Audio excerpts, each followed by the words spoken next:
ये तस्वीरें सिवान के हसनपुरा प्रखंड के भेकपुरुआ गांव की हैं। यहाँ आज मातम पसरा है। गांव का एक होनहार नौजवान अमन कुमार यादव, जो अपनी जिंदगी की नई शुरुआत करने वाला था, आज इस दुनिया में नहीं है। उसकी चिता से उठता धुआं उसके अधूरे सपनों और परिवार की उम्मीदों का अंत है। ये दृश्य सिवान के भेकपुरुआ गांव का, जहां अमन कुमार यादव के लाश के पहुंचते ही हजारों लोगों की भीड़ उमड़ पड़ी। हर चेहरे पर दुख और सवाल थे। गांव की गलियां खचाखच भरी हुई थी। पूरा इलाका एक साथ अमन को आखिरी विदाई देने आ पहुंचा था। जैसे ही गाड़ी रुकी, मातम का सन्नाटा गूंज उठा। अमन की मां, पिता और अन्य परिजन अपने लाल को आखिरी बार देखकर बेसुध हो गए। हर किसी के दिल में यही सवाल था कि आखिर अमन जैसे होनहार नौजवान के साथ ऐसा क्यों हुआ। अमन, जो हरियाणा के पानीपत जिले के समालखा में एक निजी कंपनी में बतौर ड्रायर इंजीनियर काम करते थे, इस नौजवान की मौत की खबर इसी जनवरी की रात 1 बजे उसके परिवार को मिली। पुलिस का कहना है कि उसकी मौत छत से गिरने के कारण हुई, लेकिन परिवार का कहना है कि यह एक हादसा नहीं बल्कि सुनियोजित हत्या है।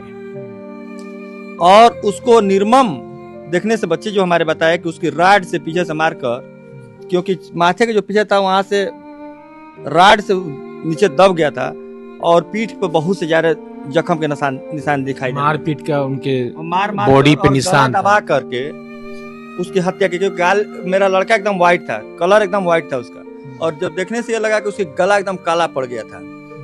इसे दबाने पर एकदम काला हो जाता है पलवस पे।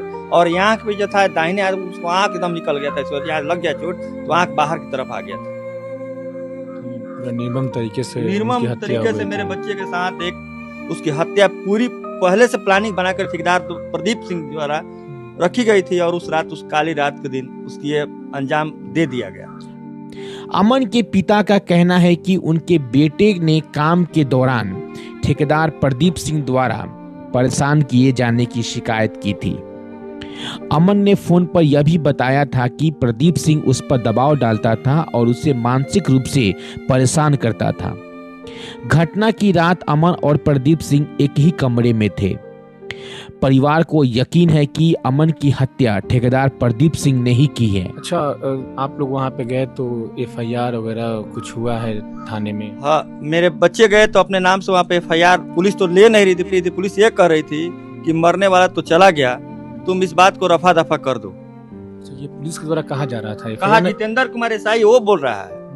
जितेंद्र कुमार एसआई जो है वो लग रहा था कि ठेकेदार से पैसा ले चुका था मोटी रकम पहले से, और इस केस को दबाना चाह रहा था। वो समझा कि बिहारी ना है, सब भगा देंगे, चला जाएगा, ये लोग ऐसे ही लाश के तुम्हारा सब कर देते हैं, कुछ लेन देन करके यहाँ से लेकर चले जाओ बॉडी को, तुम्हारे रास्ते में कोई दिक्कत नहीं होगा। जो एफआईआर में आपने जो नामजद जिसको किया है उसकी गिरफ्तारी हो गई है? गिरफ्तारी हो चुकी है, पहले से ही हो चुकी थी। पुलिस पहले ही पकड़ हाँ, उसको ऐसे लग रही थी तो अपनी दामाद को पुलिस स्टेशन में बैठाया जाता है, गद्दा देकर, तकिया देकर उसको इतना बढ़िया से सुलाया था कि लग रहा है कि पुलिस स्टेशन में नहीं है, कस्टडी में नहीं है, वो एकदम होटल में अपना ऐशो आराम कर रहा था।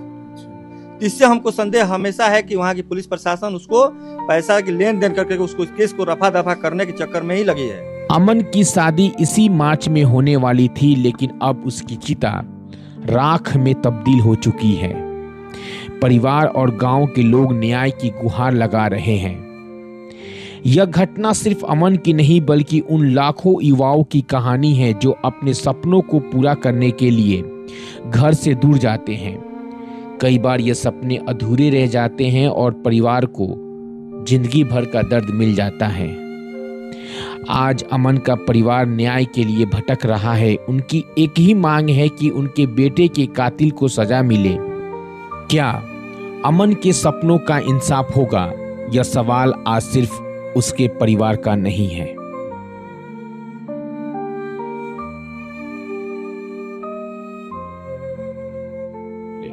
अमन यादव जो पेशे से एक ड्रायर इंजीनियर थे, जो हरियाणा के पानीपत में वहाँ पे बतौर इंजीनियर काम करते थे, और 17 जनवरी को देर रात उनकी हत्या कर दी गई।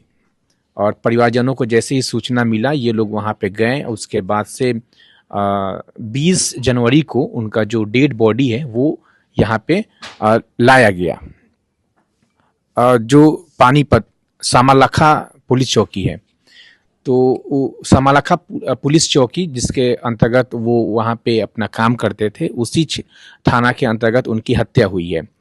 और ये लोग जो परिवार के लोग हैं वहाँ पे गए हुए थे। उसके बाद से इनके द्वारा एफआईआर भी कराया गया था, नामजद एफआईआर कराया गया था। जिस कंपनी में वो इंजीनियर थे उसी कंपनी के एक ठेकेदार प्रदीप सिंह, उसी ठेकेदार के ऊपर इन लोगों के द्वारा हत्या का आरोप लगाया गया है। और उसका नाम जो है एफआईआर में नामजद आरोपी प्रदीप सिंह है, जो पेशे से उसी कंपनी में ठेकेदारी करता था। और अभी हमारी उपस्थिति उसी घर के पास है। घर देख लीजिए, अमन यादव के पिता है ये। क्या हुआ था उस दिन 17 जनवरी को, थोड़ा विस्तार से बताइए, क्या घटना क्या हुआ था? 17 जनवरी की रात हमको 2:30 बजे मेरे मोबाइल पे फ़ोन आता है। 2-3 बार फ़ोन आया तो हम रिसीव नहीं किए, लेकिन चौथा फ़ोन रिसीव किए तो हमें ये सूचना मिली कि हम हरियाणा पुलिस बोल रहे हैं, समलखा थाना से बोल रहे हैं, आप अमन कुमार के पिता बोल रहे हैं। तो मैंने बोला हाँ अमन कुमार के पिताजी बोले, क्या बात है बोलिए। तो बोला गया कि उधर से पुलिस से सूचना मिली कि आपकी लड़का का एक्सीडेंट हो गया है। तो एक्सीडेंट का नाम जैसे सुने तो हम नर्वस हो गए, फिर भी मोबाइल से फ़ोन काट दिए। फिर मेरे संज्ञान में हो सकता है कि साइबर क्राइम का हमको ढंग आया, तो मैंने अपने बच्चे के फ़ोन पर मोबाइल पे फ़ोन लगाया तो नहीं लगा, स्विच ऑफ बताया। उसके बाद से मैंने फिर उस नंबर पे जो कॉल आया था उस पर फ़ोन लगाए तो पूछे कि ठीक है क्या स्थिति है मेरे बच्चे की, एक्सीडेंट हुआ तो क्या स्थिति है, थोड़ा जल्द से जल्द हमको बताया जाए। क्योंकि घबराहट हो रही थी, जब एक पिता के जान रहे हैं कि जब सुनने के बाद क्या होता है तो घबराहट हो रही थी। मैंने अपने टूटे हुए शब्दों में पूछा कि क्या हुआ, सही बता दीजिए। उन्होंने एक ही बात बोला कि आपके बच्चे का सही बता देते हैं, डेथ हो गया है। जब डेथ की हम बात सुने तो मैं पूरा अंदर से मेरे जितने दवाई से सब लोग जुटी गए, मैंने अपना आपा खो के पूरा बेहोश हो गया। उसके बाद से परिजन हमारे घर के लोग आए, बात को समझा और आनंद फानंद में सब लोग जहाँ तहाँ से लग गए। उसके बाद से मैंने 4 बजे अपने निजी वाहन से यहाँ से 4 आदमी को, अपने छोटे बच्चे सौरभ को, एक मेरे मित्र हैं लक्ष्मण जी को, अपने भतीजा, एक नाती ओसीहर और एक मेरे सरपुत है अनूप कुमार को हमने यहाँ से भेजा। जब वहाँ पे लोग गए तो सूचना हमें दिए कि ऐसा है कि यहाँ की पुलिस जो है कि हम लोग गए तो बोल रहे हैं कि जो घटना स्थल पर लेकर हम गए तो बोलेगा सीसी कैमरा हमको दिखाई दे रहा था। तो हम लोग बोले कि सीसी कैमरा का यहाँ से इसका फुटेज देखा जाए कि क्या है, कैसे घटना हुई है। लेकिन वहाँ की पुलिस प्रशासन पहले से जान चुकी थी कि सीसी कैमरा खराब है। एक खराब हो सकता है कि 2-3 सीसी कैमरा किसी को फुटेज नहीं दिखाई। और एक विडंबना की बात है, उसमें जहाँ हत्या मेरे बच्चे की हुई उसी में वो ठेकेदार का ही रूम था और उसका निजी एक रूम था। उसको खोलने के लिए वो बोले कि उसको खोल कर देखा जाए, तो उसने वहाँ की पुलिस उस रूम को भी नहीं खुलवाई ताकि देखा जाए कि उसमें क्या क्या है। और उसको निर्मम देखने से बच्चे जो हमारे बताए कि उसकी राड से पीछे से मारकर, क्योंकि माथे के जो पीछे था वहाँ से राड से नीचे दब गया था और पीठ पर बहुत से ज्यादा जख्म के निशान दिखाई दे, मारपीट का उनके मार बॉडी पे निशान दबा करके उसकी हत्या की। क्योंकि गाल मेरा लड़का एकदम व्हाइट था, कलर एकदम व्हाइट था उसका, और जब देखने से ये लगा कि उसकी गला एकदम काला पड़ गया था, जिसे दबाने पर एकदम काला हो जाता है बलबस से। और आँख भी जो था दाहिने उसको आँख एकदम निकल गया था, यहाँ लग गया चोट तो आँख बाहर की तरफ आ गया था। पूरा निर्मम तरीके से मेरे बच्चे के साथ एक उसकी हत्या पूरी पहले से प्लानिंग बनाकर ठेकेदार प्रदीप सिंह द्वारा रखी गई थी और उस रात, उस काली रात के दिन उसकी ये अंजाम दे दिया गया।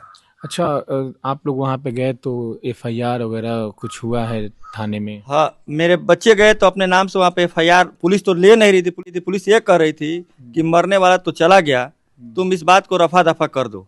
अच्छा, ये पुलिस के द्वारा कहा जा रहा था? कहा जितेंद्र कुमार एसआई वो बोल रहा है। जितेंद्र कुमार एसआई जो है वो लग रहा था कि ठेकेदार से पैसा ले चुका था मोटी रकम पहले से। अच्छा। और इस केस को दबाना चाह रहा था। वो समझा कि बिहारियन है, सब भगा देंगे, चला जाएगा, ये लोग ऐसे ही लाश के तुम्हारा सब कर देते हैं, कुछ लेन देन करके यहाँ से लेकर चले जाओ बॉडी को, तुम्हारे रास्ते में कोई दिक्कत नहीं होगा। लेकिन मेरे बच्चे ने एक ही बात बोला कि ठेकेदार को निकाल दो, हम 20 लाख रुपया तुमको एकदम बोलो हैंड, मतलब यहाँ से कहीं से कहीं तुमको व्यवस्था करते, इसको हम मारते हैं, अब 20 लाख रुपया हमको दे दो। उसके बाद से बोला कि तुम बहुत होशियार बनते हो, बिहारी सिहारी, बहुत तरह की बात बोला। जब ये लोग जीत पड़े रहे 4-5 घंटा तक मशक्कत करने के बाद वहाँ के मीडिया बंधु ने जब चैनलों पर चलाना शुरू किया, मीडिया बंधु ने जितेंद्र कुमार को, बहुत बड़ा घूसखोर जितेंद्र कुमार एसआई है, तो जितेंद्र को एसआई वहाँ से मीडिया को देखते ही कहाँ भाग गया पता ही नहीं चला। उसके बाद एसएचओ के पास ही लोग गए, एसएचओ से बात की, एसएचओ ने क्या किया वो भी समझा रहा था। फिर उसके बाद वो देखा कि नहीं भागना नहीं है, तो अपने में फिर वो 4 स्टाफ मिलकर मीटिंग किया। मीटिंग करने के बाद हमारे बच्चे को और हमारे जो भी परिजन गए थे उनको बुला करके बोला कि ठीक है एफआईआर जल्दी लिख के दो। तो 1 बजे रात में, जो कि 18 तारीख के 12 बजे बाद तिथि चेंज होती है, 19 तारीख है, लेकिन 18 ही दर्ज किया है। 19 तारीख की डेट में वो एफआईआर 1 बजे लिया। तीन लोग बोले ठीक है इतना जल्दी तुम एफआईआर ले तो हमको उसका रिसीविंग भी दे दो, तो रिसीविंग भी दिया है। तो जो एफआईआर में आपने जो नामजद जिसको किया है उसकी गिरफ्तारी हो गई है? गिरफ्तारी हो चुकी है, पहले से ही हो चुकी थी। अच्छा, पुलिस पहले ही पकड़ हाँ, उसको ऐसे लग रही थी तो अपनी दामाद को पुलिस स्टेशन में बैठाया जाता है, गद्दा देकर तकिया देकर उसको इतना बढ़िया से सुलाया था कि लग रहा है कि पुलिस स्टेशन में नहीं है, कस्टडी में नहीं है, वो एकदम होटल में अपना ऐसो आराम कर रहा था। अच्छा, इससे हमको संदेह हमेशा है कि वहाँ की पुलिस प्रशासन उसको पैसा की लेन देन करके उसको इस केस को रफा दफा करने के चक्कर में ही लगी है। और सबसे दुर्भाग्यपूर्ण हम कहा जाए, बिहार के जन्म लेना ही गलत कहा जाए कि कहा जाए, हमारे दरौदा विधानसभा क्षेत्र के करणजीत सिंह जो विधायक है, इतनी बड़ी घटना हो गई उसके लिए तो कुछ भी, लेकिन मेरा तो दुनिया उजड़ गया, जिससे बहुत एक इंजीनियर बनने बहुत समय लगता है, वो मिलने तक नहीं है, क्योंकि बीजेपी की सरकार यहाँ भी है और बीजेपी के विधायक है वो। अच्छा। और हरियाणा में बीजेपी की सरकार है, मिलने तक के परिजन हम लोग अभी तक लेने, सूद लेने के लिए तक नहीं आए। यहाँ के जदयू के एमपी हैं जो रमेश जी की पत्नी विजय लक्ष्मी कुशवाहा जी, वहाँ तो वो का सब न्यूज देखते हैं, वो तक नहीं आई मिलने। तो इस सरकार से हम क्या उम्मीद है? बिहार के अब हमारा बच्चा भी इंजीनियर करता है, छोटा, तो मेरे 2 ही बच्चे थे, तो ये बोल रहा है कि पापा अब इंजीनियरिंग हम क्या करेंगे? जब पापा भैया के साथ ऐसा तो इंजीनियरिंग पढ़ना ही बेकार है। ये बहुत दुख की घड़ी बात है। और आज हम सोच रहे हैं कि ये सरकार लोग कहते हैं जंगल राज मंगल राज, कुछ नहीं है। इस जितने भी ये सब एक दूसरे के मतलब उसका बुराई करना, उसका अच्छाई करना, ये सब बेकार है, ये सब मिली भगत है, कोई पार्टी वाला कुछ भी नहीं है। ये लोग अपनी स्वार्थ सिद्ध करने के लिए, अपनी स्वार्थ के लिए वोट के लिए आते हैं, लुभावना आंसू बहाकर चले तो हम लोग तो वोट ले लेते हैं। लेकिन ऐसा अगर उसको थोड़ा भी शर्म होगी, जितने मेरे विधायक और एमपी यहाँ सुनता होगा, तो मेरे गांव में वो कदम न रखे, वोट के लिए मेरे गांव कदम न रखे। अगर बिहार सरकार में इतनी हिम्मत थी तो रोजगार यहाँ दिया होता, तो मेरे अमन जैसे वहां नहीं जाकर यहाँ रोजगार करता, तो कोई माई के लाल उसको मर्डर नहीं कर पाता। और निकम्मी सरकार, बिहार सरकार, यहाँ की निकम्मी सरकार एक बात को दबाना चाहती है, उसको ये बात को हाईलाइटेड करना चाहिए, हम समझना चाहिए इसको घड़ी में। और इस बात को हरियाणा सरकार से अगर बात करती तो निष्पक्ष जांच होता है और उसको फांसी की सजा तक हो जाती है। लेकिन हमें लग रहा है कि अगर इस तरह के सोए रहेंगे तो बहुत से कुछ भी हो सकता है। बिहार के लड़कों के साथ कुछ होने वाला नहीं है, विश्वास उठ चुका है यहाँ से। अच्छा, अभी इतना दिन हो गया है, 17 तारीख को वो कांड हुआ था, हत्या हुआ था, तो अभी तक केस में क्या प्रोग्रेस हुआ है?